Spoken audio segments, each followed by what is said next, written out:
بسم اللہ الرحمن الرحیم۔ ایک مرتبہ حضرت علی رضی اللہ تعالیٰ عنہ کوفے کی مسجد میں تشریف فرما تھے۔ مجمع میں شام سے آیا ہوا ایک مسافر بھی تھا۔ نہایت ادب سے کھڑا ہوا اور عرض کی، اے امیر المومنین، مجھے کچھ سوالات میں تشویش ہے۔ میں آج یہاں آپ کی موجودگی کا سن کر آپ سے چند سوالوں کے بارے میں جاننے کے لیے آیا ہوں۔ میں آپ سے ان کے متعلق درست معلومات چاہتا ہوں۔ آپ رضی اللہ تعالیٰ عنہ نے جواب دیا، اگر تم سوالات پوچھنا چاہتے ہو تو پوچھو، اگر ضد بازی یا بحث کا ارادہ رکھتے ہو تو محفل کے آداب کو دیکھو اور خاموشی سے بیٹھ جاؤ۔ یہ مکالمہ سن کر ہجوم میں لوگ بھی آپ کی جانب متوجہ ہوئے۔ اس شخص نے حضرت علی رضی اللہ تعالیٰ عنہ سے سوالات کا آغاز کیا اور کہا، اے امیر المومنین، مجھے یہ بتائیں کہ تخلیق کائنات میں اللہ نے سب سے پہلے کس کو تخلیق کیا؟ آپ رضی اللہ تعالیٰ عنہ نے فرمایا، اللہ نے سب سے پہلے نور کو پیدا کیا۔ اس نے سوال کیا، اللہ نے زمین و آسمان اور پہاڑوں کو کس چیز سے بنایا؟ آپ رضی اللہ تعالیٰ عنہ نے فرمایا، اللہ نے آسمانوں کو پانی کے بخارات سے، زمین کو پانی کی جھاگ اور پہاڑوں کو پانی کی موجوں سے بنایا۔ پھر اس نے سوال کیا، مکہ کو ام القریٰ کیوں کہا جاتا ہے؟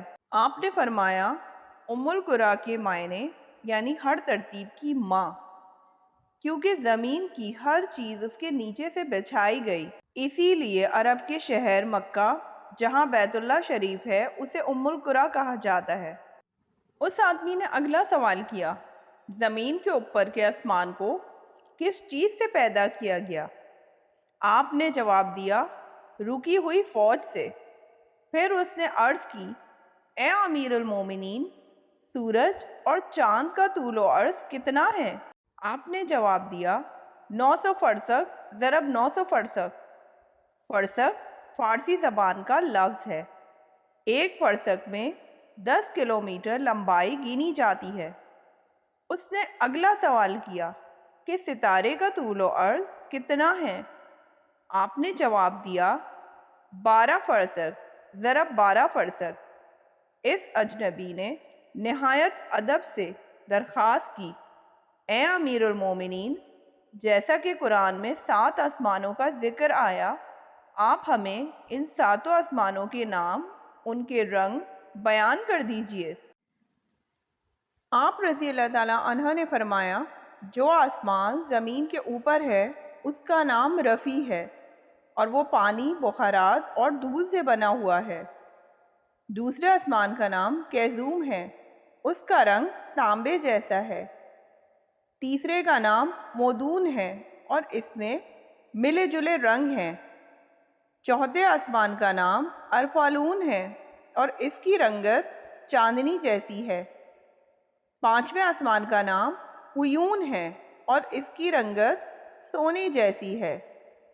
چھٹے آسمان کا نام عروس ہے اور وہ سبز یاقوت کا بنا ہوا ہے۔ ساتویں آسمان کا نام اجواء ہے اور یہ سفید موتیوں سے بنا ہوا ہے۔ اس آدمی نے اگلا سوال کیا، اے علی، آپ مجھے یہ بتائیں، بیل وہ واحد جانور ہے جس نے آسمان کی طرف اپنا سر نہیں اٹھایا، ایسا کیوں؟ آپ رضی اللہ تعالیٰ عنہ نے جواب دیا، جب سے قوم بنی اسرائیل نے گوسالہ کی پوجا کی تھی، تبھی سے بیل شرم کے مارے آسمان کی طرف سر نہیں اٹھاتا۔ گوسالہ ایک سنہری رنگ کا پتھر یعنی بچھڑا تھا، جسے موسیٰ علیہ السلام کے دور میں سامری جادوگر نے اپنی جادوئی مہارت سے بولنے اور حرکت کرنے کی طاقت دی، اور موسیٰ علیہ السلام کی غیر موجودگی میں بنی اسرائیل سے اس بچڑے کی پوجا کروائی تھی۔ مجمع میں موجود تمام لوگ حضرت علی رضی اللہ تعالیٰ عنہ کی حاضر جوابی اور علمی قابلیت سے متاثر ہو رہے تھے۔ شام سے آئے ہوئے مسافر نے اگلا سوال پوچھا، اے امیر المومنین، وہ کون سے نبی تھے جنہوں نے ایک ہی وقت میں 2 بہنوں سے شادی کی تھی؟ آپ رضی اللہ تعالیٰ عنہ فرمانے لگے، وہ یعقوب بن اسحاق علیہ السلام تھے۔ انہوں نے ایک ہی دن میں ایک ہی وقت میں دو سگی بہنوں لیا اور راحیل سے نکاح کیا تھا، لیکن اس کے بعد اللہ نے بیک وقت دونوں بہنوں سے نکاح کو اسلام میں حرام قرار دے دیا۔ اس آدمی نے اگلا سوال پوچھا، مد جزر کیا ہے؟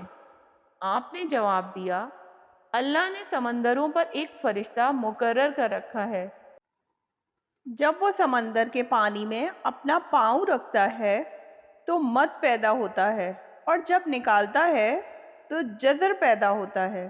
مد و جزر سمندر کے پانی کو خود بخود بلند ہونے اور کم ہونے کے عمل کو کہتے ہیں۔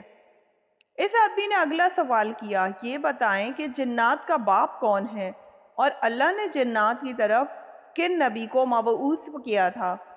حضرت علی رضی اللہ تعالیٰ عنہ نے فرمایا، جنات کے جد اعلیٰ کا نام شمان ہے، اور اسے اللہ نے آگ کے شعلے سے پیدا کیا تھا، اور اللہ نے جنات کی طرف ایک نبی کو بھی مبعوث فرمایا تھا جن کا اسم گرامی یوسف تھا، جنہوں نے جنات کو اللہ پاک کی عبادت کی دعوت دی، لیکن انہوں نے اسی نبی کو قتل کر دیا۔ اس شخص نے دوبارہ دریافت کیا، ابلیس کا آسمانوں میں کیا نام تھا؟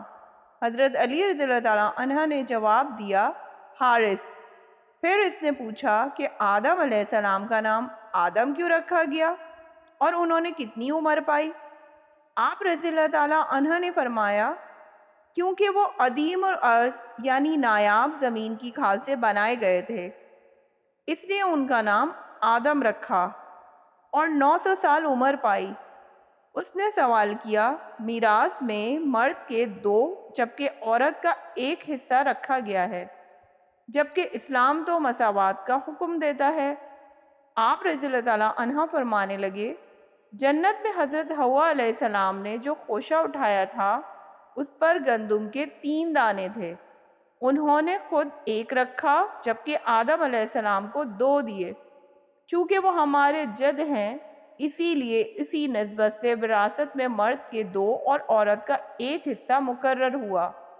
اس نے پوچھا، مخدوم کون سے نبی پیدا ہوئے؟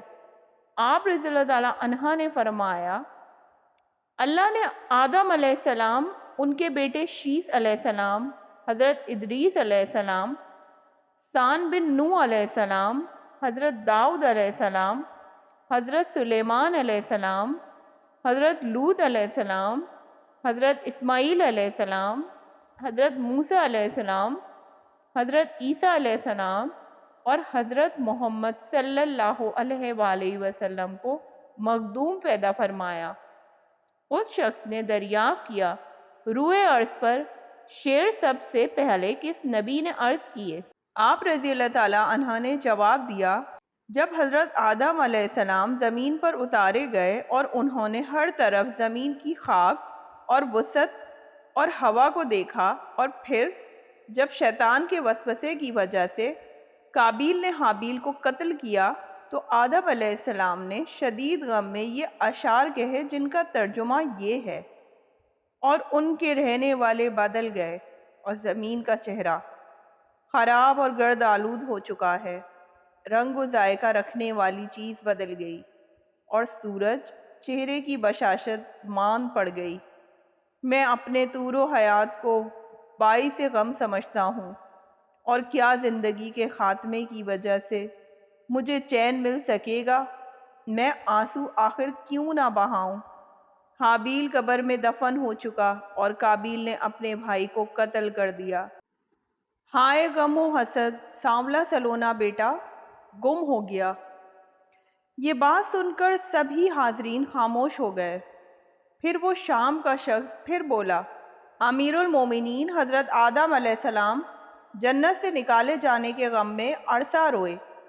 آپ رضی اللہ تعالیٰ عنہ نے فرمایا، آپ 100 سال تک روتے رہے۔ شامی شخص نے پھر سوال کیا، کفر کی ابتدا کس نے کی اور پہلا کفر کس نے کیا؟ آپ رضی اللہ تعالیٰ عنہ نے جواب دیا، کفر کی ابتدا ابلیس سے ہوئی اور وہی کائنات کا پہلا کافر ہے۔ اور پھر اس شخص نے آخری سوال کیا، حضرت نوح علیہ السلام کا اصل نام کیا تھا؟ اور ان کی کشتی کا طول و عرض کتنا تھا؟ آپ رضی اللہ تعالیٰ عنہ نے جواب دیا، نوح علیہ السلام کا اصل نام سکن تھا۔ انہیں نوح علیہ السلام کہنے کا سبب یہ تھا کہ انہوں نے 950 برس تک قوم پر نوحہ کیا تھا۔ ان کی کشتی کا طول 800 ہاتھ اور عرض 500 ہاتھ اور سطح زمین سے اس کی بلندی 80 ہاتھ تھی۔